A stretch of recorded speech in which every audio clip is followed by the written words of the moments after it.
क्या कभी आपने नोटिस करा है कि कैसे कई बार आप ऐसे लोगों से अट्रैक्ट होने लगते हो जो बेस्ट लुकिंग नहीं होते।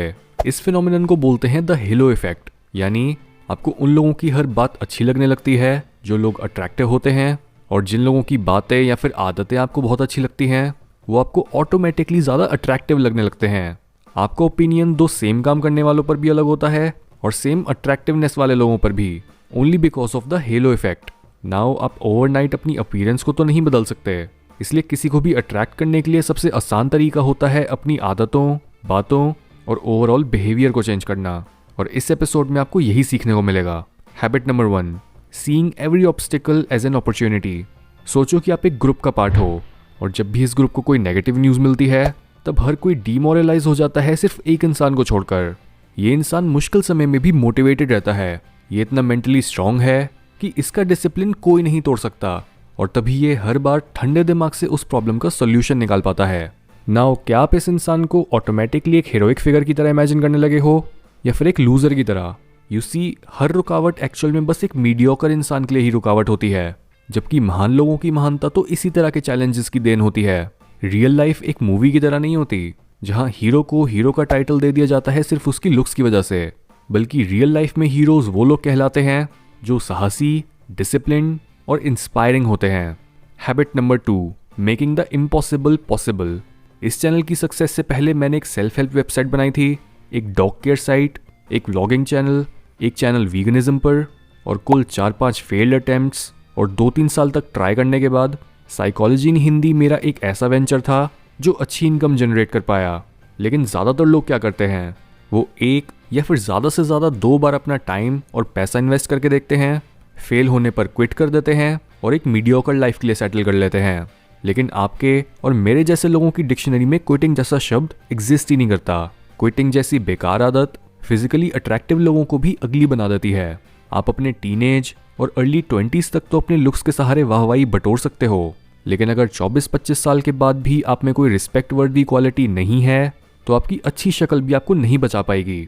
इसलिए अपने एफर्ट्स को कंसिस्टेंट फेलियर के बाद भी कंटिन्यू रखो, और एक दिन आपकी मेहनत आपको फल भी देगी और दूसरों को भी आपकी तरफ आकर्षित करेगी। Habit number 3, mystery. मिस्टीरियस लोग अट्रैक्टिव होते हैं क्योंकि ह्यूमंस नेचुरली काफ़ी क्यूरियस क्रीचर्स हैं। अगर हमसे कोई बात छुपाई जाए तो हमें उस बात को और डेस्परेटली जानना होता है। हम ये नहीं चाहते कि कोई इंसान टोटली प्रिडिक्टेबल और शैलो हो, क्योंकि ऐसे इंसान के बारे में कुछ भी एक्साइटिंग नहीं होता। जबकि मिस्ट्री दूसरे लोगों को फोर्स करती है मिसिंग गैप्स को भरने के लिए, कि आप ऐसे क्यों हो, आपने वो बात क्यों बोली, या फिर आप इस तरह के कपड़े क्यों पहनते हो। मिस्ट्री आपको सेम दिखने वाले प्रोडक्ट्स के बीच एक यूनिक पर्सोना देती है। Habit number 4, mastery over language. यानी आपकी स्पीकिंग स्किल्स और जितना फ्लुएंटली आप एक लैंग्वेज को बोलते हो वो भी दूसरों को अट्रैक्ट या फिर रिपेल कर सकता है। आपकी स्पीच में क्लैरिटी और प्रिसीजन होना चाहिए। अक्सर ये मैटर नहीं करता कि एक इंसान किसी कॉन्वर्सेशन में क्या बोल रहा है, बल्कि ये ज़्यादा ज़रूरी है कि उस बात को कन्वे किस तरह से करा जा रहा है। ज़्यादातर इंडियंस की मेन प्रॉब्लम उनकी मदर टंग यानी हिंदी, मराठी या गुजराती जैसी लैंग्वेजेस नहीं होती, उन्हें ज़्यादा दिक्कत आती है इंग्लिश के साथ। इंग्लिश एक ग्लोबल लैंग्वेज है और आज की कंपेटिटिव मार्केट में आपकी इस लैंग्वेज पर मास्टरी होना बहुत ज़रूरी है। इसी वजह से आप सीख सकते हो इंग्लिश डायरेक्टली एक ट्यूटर से, कैमली पर। कैमली इंडिया में मौजूद इकलौती ऐसी ऐप है जो 1-on-1 private English classes provide करती है यूएसए, कनाडा और यूके जैसी जगहों के ट्यूटर से। ये ऐप स्पेशली उन लोगों के लिए बहुत बेनिफिशियल हो सकती है जो इंग्लिश पढ़ने में और लिखने में तो कॉन्फिडेंट हैं, लेकिन वो इंग्लिश बोलने में स्ट्रगल करते हैं। आप कई डिफरेंट कोर्सेज जैसे business English, IELTS, English for travel या फिर पर्सनैलिटी डेवलपमेंट को चूज कर सकते हो। कैमली पर मौजूद ट्यूटर्स फ्रेंडली और सपोर्टिव हैं जो आपके वीक एरियाज को इंप्रूव करने में आपकी मदद करेंगे बिना आपको जज करे। इसलिए डिस्क्रिप्शन में दिए लिंक से कैमली पर अभी साइन अप करो and use code PIH22 to get 22% off on 3 months plan. Habit number 5, being classy. आज के ज़माने में जहां हर कोई सेल्फ डिफेंसिव हुआ रहता है और ये अज्यूम करता है कि सामने वाला उसका किसी तरह से फ़ायदा उठाना चाहता है, अगर आप एज अ मेल अपनी डेट के लिए डोर को ओपन करते हो या फिर एज अ फीमेल आप काफ़ी ग्रेसफुल और मॉडेस्ट हो, तो ये चीज़ आपको सबसे अलग और अट्रैक्टिव बनाती है। अगर दूसरे लोग रिजेंटफुल हैं या फिर किसी आइडियोलॉजी को फॉलो कर रहे हैं तो इसका मतलब ये नहीं है कि आप भी सडनली अपनी वैल्यूज़ को ड्रॉप कर दो। इसके बजाय क्लासी रहो। Habit number 6, unique compliments. Looks या फिर ड्रेसिंग सेंस पर बेस्ड कॉम्प्लीमेंट्स तो हर कोई देता है, इसलिए स्टैंड आउट करने के लिए आपको अपने कॉम्प्लीमेंट्स को काफ़ी डिटेल्ड और यूनिक बनाना है। फॉर एग्जाम्पल, आप एक मेल को ये बोल सकते हो कि उसकी वॉइस काफ़ी मैस्कुलिन है, या फिर कैसे एक फीमेल के कपड़े उनकी पर्सनैलिटी की तरह वाइब्रेंट हैं।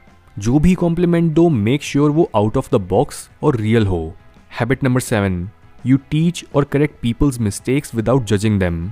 अगर आपको कोई चीज़ दूसरों से बेहतर पता है या फिर आपको ज़्यादा नॉलेज है, तो इसका मतलब ये नहीं है कि आप सबके आगे ये शो करते रहो कि आप कितने इंटेलेक्चुअल और स्मार्ट हो।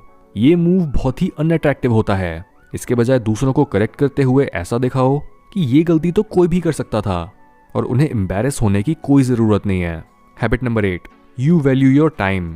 यानी एक इंसान जिसके गोल्स बड़े होते हैं और वो अपनी प्रायोरिटीज से नेगोशिएट नहीं करता, तो उसका ये डिसिप्लिन भी दूसरों के लिए बहुत अट्रैक्टिव होता है। नॉर्मली ये अज्यूम करा जाता है कि हम बस सक्सेसफुल लोगों की तरफ अट्रैक्ट होते हैं, लेकिन असलियत में हम सक्सेस के साथ साथ सक्सेस को पैदा करने वाले ट्रेट से भी अट्रैक्ट होते हैं। हम प्रोग्राम्ड हैं डिसिप्लिन, हार्डवर्क और एम्बिशन को इंसेंटिवाइज करने के लिए। इसलिए खुद का फोकस डायरेक्टली दूसरों को प्लीज करने पर नहीं, बल्कि खुद की पोटेंशियल को रीच करने पर लगाओ। इससे आपकी ग्रोथ भी होगी और दूसरे भी ऑटोमेटिकली आपकी तरफ अट्रैक्ट होने लगेंगे। Habit number 9, calmness. एक हाइपर रिएक्टिव इंसान एक काम और कंपोज्ड इंसान के आगे काफ़ी इमेच्योर लगता है। ऐसा इसलिए क्योंकि टेंस सिचुएशंस में भी कामनेस जैसी ट्रेट को डिस्प्ले करने से हमें यह पता लगता है कि एक इंसान बाहरी दुनिया से ज़्यादा इन्फ्लुएंस्ड नहीं है। वो एक चट्टान की तरह स्थिर और पानी की तरह परिवर्तनीय है, जबकि हाइपर रिएक्शन एक साइन होता है एंजाइटी, फियर और लैक ऑफ कॉन्फिडेंस का। इसलिए अगर आप अपने बिहेवियर के थ्रू किसी की नज़र में ज़्यादा अट्रैक्टिव बनना चाहते हो, तो अपने रिएक्शंस को अपने कंट्रोल में रखो और कुछ भी बोलने से पहले 2 सेकंड का ब्रेक लो, सोचो और फिर दूसरों को रिप्लाई करो।